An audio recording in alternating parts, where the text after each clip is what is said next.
चिड़िया को नाम का जंगल था। उस जंगल में एक मीनू नाम की चिड़िया रहती थी और उसका घर छोटा और टूटा हुआ था। और वहीं उसके घर के पास ही काले कौवे पंछी का घर था, जो बहुत बड़ा और मजबूत घर था। और चिड़िया को जंगल में अकाल पड़ा हुआ था, जिसकी वजह से मीनू चिड़िया को अनाज की तलाश में दूर दूर जाना पड़ता था। बड़ी मुश्किलों से मीनू चिड़िया को एक कटोरी अनाज मिला था। मीनू चिड़िया अपने घर में बैठी हुई थी, तभी बाहर बहुत ज्यादा आंधी तूफान और बर्फबारी हो रही थी। मीनू चिड़िया घर के अंदर बैठे सोच रही थी, ये अच्छा है, कम से कम एक कटोरी तो अनाज मिल गया, वरना इतनी आंधी और बर्फबारी में मैं कहाँ जाती और क्या खाती। इतना सोचकर वह खाना बनाने की तैयारी में लगने वाली थी। तभी उसके घर के बाहर एक दस्तक हुई। मीनू चिड़िया आवाज सुनकर बाहर गई तो उसने देखा कि एक चिड़िया अपने दो बच्चों के साथ वहाँ खड़ी हुई थी। मीनू चिड़िया ने उनसे पूछा, आप हो कौन और इतनी आंधी तूफान में यहाँ क्या कर रही हो? उसने मीनू चिड़िया से कहा, मेरा नाम रानी चिड़िया है और मैं यहाँ खाने की तलाश में आई हूँ। क्या आप हमें थोड़ा खाना दे सकती हो? मेरे बच्चों ने कई दिनों से खाना नहीं खाया है और अगर उन्हें अब खाना नहीं खाया तो वो मर जाएंगे, इसलिए मैं चाहती हूँ आप थोड़ा मुझे अनाज दे ताकि मेरे बच्चों को कुछ ना हो। तभी ये बात सुनकर कालू कौवा अपने घर से बाहर निकला और वह मीनू चिड़िया से कहने लगा, अगर तुम इसे अपना खाना दे दोगी तो तुम क्या खाओगी? तुम इतनी ठंडी में भूखी मर जाओगी, इसलिए मैं कहता हूँ उसको खाना मत दो।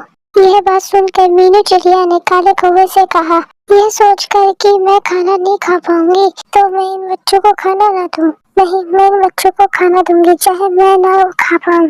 मुझसे ज्यादा जरूरत इन बच्चों को है इस खाने की, इसलिए मैं इन्हें दूंगी खाना खाने के लिए।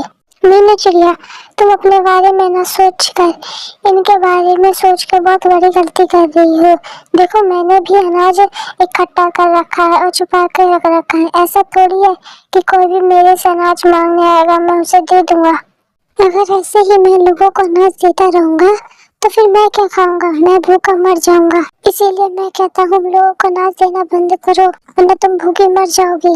यह बात कह के कालू कौवा अपने घर चले जाता है और रानी चिड़िया उन्हें आटा दे देती है। उसके बाद वह भी अपने घर चली जाती है।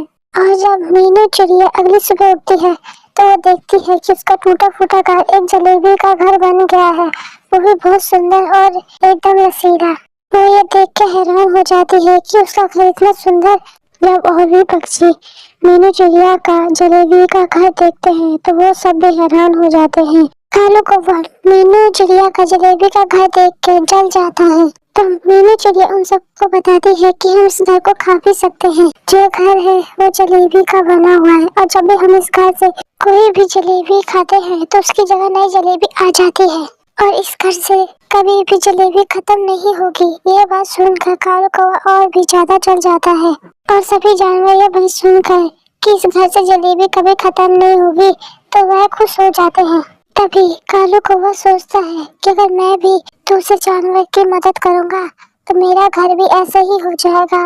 वह यह सोचकर कुछ अनाज के दाने किसी गरीब को दे देता है और सोचता है कि मेरा घर भी ऐसा हो जाएगा, मगर उसका घर ऐसा नहीं होता है और अब कालू कौवा के अनाज के दाने भी खत्म हो जाते हैं। तभी कालू कौवा कहता है कि जब तुमने उसे अनाज दिया था तो तुम्हारा घर तो जलेबी का हो गया, जब मैंने उसे अनाज दिया तो मेरा घर जलेबी का क्यों नहीं हुआ? तब मीनू चिड़िया ने काले कौवे से कहा, क्योंकि तुमने जो अनाज दिया था वो लालच के चक्कर में दिया था, इस वजह से तुम्हारा घर नहीं बदला। जब हम किसी की मदद करते हैं तो हम ये नहीं सोचते कि हमें उसका फल मिलेगा। जबकि तुमने जो वो दाने दिए थे तो तुमने सोचा था कि तुम्हारा घर भी मेरे जैसा हो जाएगा, इसीलिए तुम्हारा घर पहले जैसा ही है। और यह बात सुनकर कालू कौवा बहुत ज्यादा पछताता है और अब उसके पास खाने के लिए भी कुछ नहीं है। उसके बाद उसने रानी चिड़िया से मदद मांगी। उसे रानी चिड़िया से कहा, क्या तुम कुछ जलेबी मुझे खाने के लिए दे दोगे? मेरे पास अब बिल्कुल भी अनाज नहीं है। यह बात सुनकर रानी चिड़िया ने कहा, ठीक है, मैं आपकी मदद जरूर करूंगी। उसके बाद रानी चिड़िया जो भी जानवर से मदद मांगने के लिए आता था वो उसकी हमेशा मदद करती थी और उसे खाने के लिए जलेबी दे दिया करती थी।